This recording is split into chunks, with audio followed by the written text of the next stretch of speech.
آپ صلی اللہ تعالیٰ علیہ وسلم کے بیت المقدس پہنچنے کے بعد حضرت جبریل علیہ السلام نے کہا، وہ بڑھیا جسے آپ نے راستے کے کنارے دیکھا تھا وہ دنیا تھی۔ اس دنیا کی صرف اتنی ہی عمر باقی رہ گئی ہے جتنی اس بڑھیا کی ہے، اور جس نے آپ کو اپنی طرف بلایا تھا وہ اللہ کا دشمن ابلیس تھا۔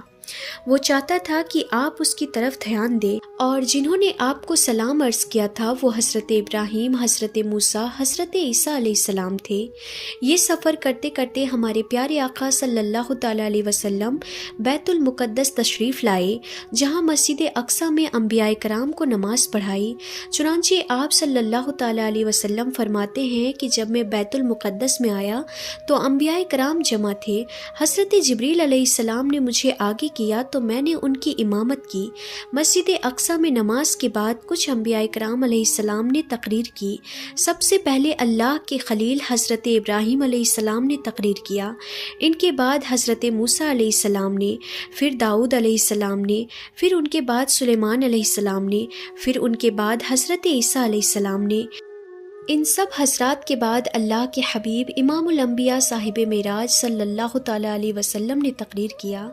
تقریر سے پہلے آپ صلی اللہ تعالیٰ علیہ وسلم نے فرمایا، تم سب نے اپنے رب کی تعریف کی ہے، اب میں رب کی تعریف اور بڑائی بیان کرتا ہوں۔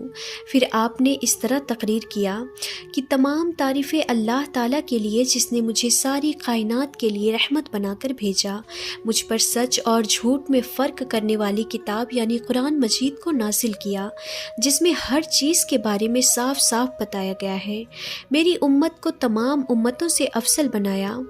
ناظرین، یہاں مسجد اقصیٰ تک کا سفر پورا ہوا، اب آسمانوں کا سفر شروع ہوا۔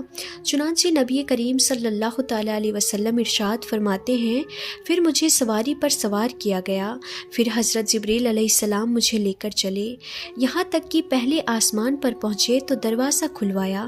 پوچھا گیا کون؟ فرمایا جبریل۔ پوچھا گیا تمہارے ساتھ کون؟ فرمایا حضرت محمد مصطفیٰ صلی اللہ تعالیٰ علیہ وسلم ہے۔ پوچھا گیا کیا انہیں بلایا گیا ہے؟ فرمایا ہاں، تو کہا گیا ان کو خوش آمدید ہو۔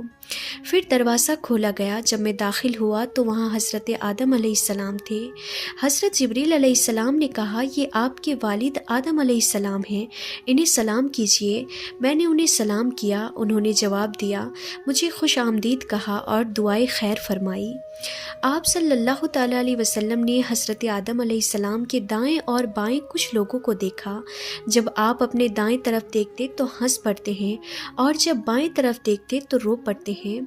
حضرت جبریل علیہ السلام نے کہا، ان کے دائیں اور بائیں طرف جو لوگ ہیں یہ ان کی اولاد ہیں، دائیں طرف والے جنتی ہیں اور بائیں طرف والے جہنمی ہیں۔ حضور اکرم صلی اللہ تعالیٰ علیہ وسلم ارشاد فرماتے ہیں، پھر مجھے جبریل علیہ السلام اوپر لے گئے، یہاں تک کہ دوسرے آسمان پر پہنچے۔ دروازہ کھولا گیا تو وہاں حضرت یحییٰ علیہ السلام اور حضرت عیسیٰ علیہ السلام تھے۔ اسی طرح پھر جبریل علیہ السلام مجھے تیسرے آسمان کی طرف لے گئے، وہاں حضرت یوسف علیہ السلام تھے۔ پھر آپ چوتھے آسمان پر پہنچے تو وہاں حضرت ادریس علیہ السلام سے ملاقات ہوئی۔ پھر آپ پانچویں آسمان پر تشریف لے گئے، وہاں حضرت ہارون علیہ السلام سے ملاقات ہوئی۔ پھر آپ چھٹے آسمان پر تشریف لے گئے تو وہاں حضرت موسیٰ علیہ السلام سے ملاقات ہوئی۔ پھر آپ ساتویں آسمان پر تشریف لے گئے تو آپ نے حضرت ابراہیم علیہ السلام سے ملاقات کی۔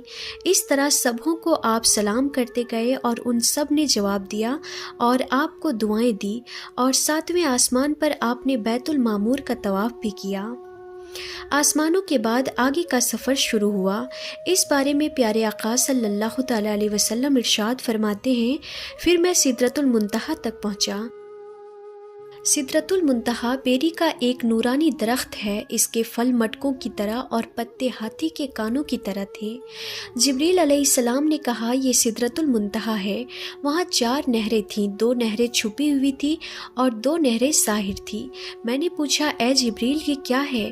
عرض کیا کہ یہ چھپی ہوئی نہریں جنت کی 2 نہریں ہیں اور ظاہری نہریں دریائے نیل اور نہر فرات ہیں۔ پھر میرے سامنے بیت المعمور لایا گیا، اس کے بعد میرے پاس پاس ایک برتن شراب کا، ایک برتن دودھ کا اور ایک برتن شہد کا لایا گیا۔ میں نے دودھ کا پیالہ لیا تو حضرت جبریل علیہ السلام نے کہا یہ فطرت ہے، اسی پر آپ اور آپ کی امت ہوگی۔ نبی کریم صلی اللہ تعالیٰ علیہ وسلم آسمانوں اور سدرۃ المنتہا کے بعد سفر جاری رکھتے ہوئے ایک جگہ پر پہنچے جسے مستویٰ کہا جاتا ہے۔ وہاں آپ نے قلم چلنے کی آوازیں سنی۔ اس کے بعد آپ براق پر سوار ہوئے تو اس پردے کے پاس آئے جو اللہ تعالیٰ کے قرب خاص میں ہے۔ اچانک اس پردے سے ایک فرشتہ نکلا۔ رسول کریم صلی اللہ تعالیٰ علیہ وسلم نے حضرت جبریل علیہ السلام سے پوچھا یہ کون ہے؟ حضرت جبریل علیہ السلام نے کہا اس ذات کی قسم جس کے قبضے میں میری جان ہے، اس سے پہلے میں نے اس کو نہیں دیکھا تھا۔ یوں اس طرح آپ صلی اللہ تعالیٰ علیہ وسلم سفر کو جاری رکھتے ہوئے ایک جگہ سے دوسری جگہ تک، ایک پردے سے دوسرے پردے تک گئے، یہاں تک کہ ایک ایسی جگہ پر پہنچے جہاں حضرت جبریل علیہ السلام رک گئے۔ آپ صلی اللہ تعالیٰ علیہ وسلم نے فرمایا اے جبریل مجھ سے الگ نہ ہو۔ عرض کیا میرے آقا ہماری پہنچ بس یہیں تک ہے، میں اگر ایک بال برابر بھی آگے جاؤں گا تو جل جاؤں گا۔ اس رات تو میں آپ کے ساتھ ہونے کی وجہ سے یہاں تک پہنچا ہوں، ورنہ میرا آخری ٹھکانہ سدرۃ المنتہا ہے۔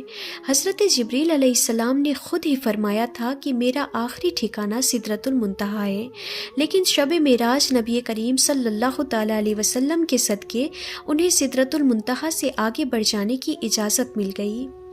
حضرت جبریل علیہ السلام کے رکنے کے بعد آپ نبی کریم صلی اللہ تعالیٰ علیہ وسلم اکیلے چلے۔ آپ اندھیرے والے پردوں سے گزرتے گئے، یہاں تک کہ 70,000 اتنے موٹے پردوں سے بھی گزر گئے، جن میں سے ہر ایک کی لمبائی 500 سال کے سفر کے برابر تھا اور ہر پردے کے بیچ 500 سال کی دوری تھی۔ تو ایک جگہ پر براق رک گیا، وہاں آپ صلی اللہ تعالیٰ علیہ وسلم نے رفرف نامی ایک ہرا خیمہ دیکھا جس کی روشنی سورج کی روشنی سے بھی زیادہ تھی۔ آپ اس خیمے پر چڑھے اور اس کے ذریعے عرش تک پہنچے۔ اس کے بعد آپ صلی اللہ تعالیٰ علیہ وسلم اللہ کے اور قریب پہنچے۔ آپ سے فرمایا گیا میرے قریب ہو جائیے، میرے قریب ہو جائیے، یہاں تک کہ 1000 مرتبہ فرمایا گیا۔ پھر آپ صلی اللہ تعالیٰ علیہ وسلم ہر بار پکارے جانے پر آگے بڑھتے گئے، یہاں تک کہ دنا کی جگہ پر پہنچے، پھر اور آگے بڑھتے گئے اور فتح دلہ تک پہنچے، پھر اور آگے بڑھتے گئے، یہاں تک کہ اپنی منزل کعبہ قوسین اور ادنیٰ تک پہنچے۔ جیسا کہ اللہ پاک نے قرآن پاک میں ارشاد فرمایا پھر آپ صلی اللہ تعالیٰ علیہ وسلم اپنے رب کے قریب ہوئے۔ یہ قرب مقام و مرتبے کے اعتبار سے تھا، نہ کہ مکان کے اعتبار سے، کیونکہ اللہ پاک مکان سے پاک ہے۔ اب آپ لامکاں پہنچے جہاں صرف خدا کی ذات تھی اور اس کے حبیب تھے۔ جو قرآن و حدیث میں آیا ہے اس پر ہمارا ایمان ہے، ہمیں اور زیادہ سوچنے اور عقل دوڑانے کی ضرورت نہیں۔ اس کے بعد آپ صلی اللہ تعالیٰ علیہ وسلم نے اللہ تعالیٰ کو سجدہ کیا، کیونکہ اس مرتبے کو آپ نے اللہ تعالیٰ کی فرمانبرداری کے ذریعے حاصل کیا۔ سجدے میں خاص قرب ملتا ہے، جیسا کہ نبی کریم صلی اللہ تعالیٰ علیہ وسلم نے فرمایا کہ اپنے رب کے زیادہ قریب وہ بندہ ہوتا ہے جو سجدہ کرتا ہے۔ اللہ تعالیٰ نے اپنے محبوب کو ہر دن رات میں 50 نمازوں کا تحفہ بھی عطا فرمایا۔ واپس ہوتے ہوئے جب آپ صلی اللہ تعالیٰ علیہ وسلم حضرت موسیٰ علیہ السلام کے پاس پہنچے تو وہ پوچھنے لگے کہ آپ صلی اللہ تعالیٰ علیہ وسلم کے رب نے آپ صلی اللہ تعالیٰ علیہ وسلم کی امت پر کیا فرض فرمایا؟ ارشاد فرمایا 50 نمازیں۔ اس پر حضرت موسیٰ علیہ السلام نے کہا واپس اپنے رب کے پاس جائیے اور اسے کم کرنے کو کہیے، کیونکہ آپ صلی اللہ تعالیٰ علیہ وسلم کی امت سے یہ نہیں ہو سکے گا۔ میں نے بنی اسرائیل کو آزما کر دیکھ لیا ہے اور ان کا تجربہ بھی کر لیا ہے۔ چنانچہ آپ صلی اللہ تعالیٰ علیہ وسلم اللہ تعالیٰ کی بارگاہ میں حاضر ہوئے اور عرض کیا کہ اے میرے پروردگار میری امت پر آسانی فرما۔ اللہ تعالیٰ نے 5 نمازیں کم کر دی۔ اس پر آپ کئی بار حضرت موسیٰ علیہ السلام کے پاس آتے، پھر رب کے پاس جاتے اور اس طرح 50 وقت کی نمازوں کو کم کرتے کرتے 5 وقت کی نماز رہ گئی۔ آپ صلی اللہ تعالیٰ علیہ وسلم نے رب تعالیٰ کے دیدار کے بعد اپنی امت کے لیے نمازوں کا تحفہ لے کر واپسی کا سفر شروع کیا۔ جب آپ واپس لوٹے تو حضرت جبریل علیہ السلام آپ کے ساتھ رہے۔ چنانچہ حضرت جبریل علیہ السلام نے عرض کیا، یا رسول اللہ، بے شک آپ اللہ کی مخلوق میں سب سے بہتر اور اس کے چنے ہوئے ہیں۔ اللہ پاک نے آپ کو اس رات وہ اونچا مرتبہ عطا فرمایا جہاں تک مخلوق میں سے نہ کوئی فرشتہ پہنچا نہ ہی کوئی نبی، بس یہ عزت آپ ہی کے لیے ہے۔ اس کے بعد حضرت جبریل علیہ السلام نے آپ کو جنت دوزخ کی سیر کرائی، ان کے حالات آپ کو دکھائے۔ آپ نے جنت میں جن چیزوں کو دیکھا ان میں حوریں، محلات، جنتی غلام، خادم، چھوٹے بچے، درخت، پھل، کلیاں، نہریں، باغیچے، پھول، حوض، کمرے اور گلیریاں وغیرہ، اور جہنم میں جو دیکھا وہ جنزیریں، ہتکڑیاں یا توق، بیڑیاں، سانپ، بچھو، گدھے کے رینگنے کی طرح کی آوازیں، کھولتا پانی، جلتے دھوئیں وغیرہ۔ آپ صلی اللہ تعالیٰ علیہ وسلم نے واپسی میں جنت اور دوزخ کو دیکھا۔ اس کے بعد آسمانوں سے ہوتے ہوئے بیت المقدس، پھر مکہ شریف، حضرت ام ہانی کے گھر تشریف لائے جہاں سے سفر کی شروعات ہوئی تھی۔ چنانچہ ایک روایت میں ہے کہ آپ صلی اللہ تعالیٰ علیہ وسلم بیت المقدس تک آئے اور حضرت جبریل علیہ السلام آپ کے ساتھ تھے۔ پھر آپ وہاں سے مکہ شریف حضرت ام ہانی کے گھر اپنے بستر پر تشریف لائے جبکہ رات کا کچھ حصہ باقی تھا۔ آپ صلی اللہ تعالیٰ علیہ وسلم نے رات گزارنے کے بعد یہ واقعہ لوگوں کو بتانے کا ارادہ کیا۔ چنانچہ ایک روایت میں ہے کہ آپ صلی اللہ تعالیٰ علیہ وسلم نے فرمایا، مجھے اس رات بیت المقدس تک سیر کرائی گئی، پھر وہاں سے آسمانوں کی۔ پھر ابو جہل نے کہا، آپ نے اس ایک رات میں بیت المقدس کا سفر کیا اور مکہ میں ہمارے ساتھ ہی صبح کر رہے، تو آپ نے فرمایا ہاں۔ ابو جہل نے حضور انور صلی اللہ تعالیٰ علیہ وسلم سے پوچھا کہ کیا یہ بات آپ اپنی قوم کو بتائیں گے؟ آپ نے فرمایا ہاں۔ یہ سن کر ابو جہل نے آواز لگائی کہ اے بنی کعب، یہاں آؤ، تو سب لوگ جمع ہوئے۔ پھر نبی کریم صلی اللہ تعالیٰ علیہ وسلم ابو جہل کے پاس بیٹھ گئے۔ ابو جہل نے کہا، جو بات بیان کرنی ہے اپنی قوم سے کرے۔ آپ صلی اللہ تعالیٰ علیہ وسلم نے فرمایا، مجھے اس رات سیر کرائی گئی تھی۔ لوگوں نے پوچھا، کہاں سے کہاں تک؟ فرمایا، بیت المقدس تک۔ پھر لوگوں نے پوچھا کہ کیا آپ نے یہاں آ کر صبح کی ہے؟ فرمایا ہاں۔ لوگوں نے کہا، یہ تو عجیب بات ہے۔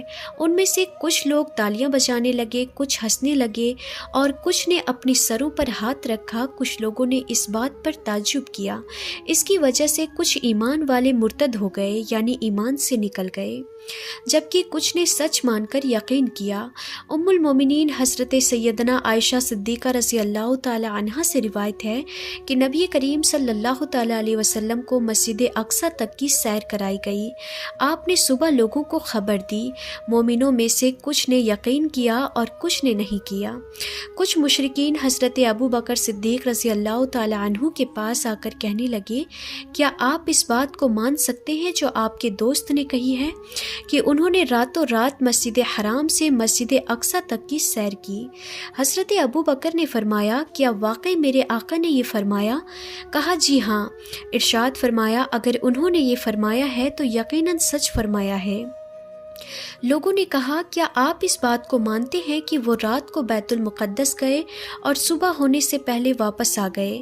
فرمایا، جی ہاں، میں تو ان کے آسمانی خبروں کو بھی صبح شام مانتا ہوں، اور وہ یقیناً اس سے بھی زیادہ تعجب کی بات ہوگی۔ واقعہ معراج کا فوراً سچ ماننے کی وجہ سے آپ کو صدیق کہا جاتا ہے۔ ناظرین، معراج کا واقعہ سننے کے بعد خود میرا ایمان تازہ ہو گیا اور آپ کا بھی ایمان تازہ ہو گیا ہوگا۔ اسی لیے ناظرین، کمنٹ باکس میں سبحان اللہ یا رسول اللہ ضرور لکھیں۔ امید ہے کہ ویڈیو کو آپ اچھی طرح آسانی سے سمجھ گئے ہوں گے۔ اگر ویڈیو سمجھ گئے ہوں گے تو اس بارے میں بھی کمنٹ باکس میں ضرور بتائیے گا۔ تو ملتے ہیں انشاءاللہ ایسے انفارمیٹیو ویڈیوز کے ساتھ، تب تک کے لیے خدا حافظ۔